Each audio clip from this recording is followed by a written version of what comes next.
অর্থাৎ আপনি এখানে মেহমানের মতো থাকবেন, আপনি সম্মান নিয়ে থাকবেন। আপনাকে আপনার প্রাপ্য বুঝিয়ে দেওয়ার জন্যই এই প্রচেষ্টা, যাতে করে এই আমরা আজকে যেটা শুরু করলাম এটা সূত্রপাত মাত্র।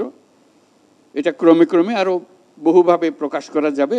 ই পাসপোর্ট হবে আমাদের, ছাপার দরকার নেই, পাসপোর্ট এখান থেকে যাবে, আপনার ইয়েতে টেলিফোনে চলে আসবে পাসপোর্ট।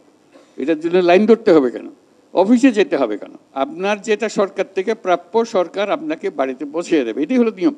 সেটা যেন হয়। আপনার যে পাসপোর্ট প্রাপ্য হলে আপনার পাসপোর্ট রিনিউ করতে হলে রিনিউ, যা যা করতে হবে আপনার, সেটার দায়িত্ব হলো সরকার। তা আমরা সেই ব্যবস্থা করছি যে নিশ্চিন্ত মনে আপনি এখান থেকে বের হতে পারেন। এটা আপনাদের দেশ, সবার দেশ। এই সম্মানটুকু আপনি যে দেশের জন্য যে খাটাখাটনিটা করেন, দেশ আপনাদের প্রতি তার জন্য কৃতজ্ঞ। সেই কৃতজ্ঞতা দেখানোর সুযোগটা যেন আমরা পাই, এই কৃতজ্ঞতা দেখানোর সূত্রপাতটা আজকে করলাম, ক্রমে ক্রমে আরও যেন করতে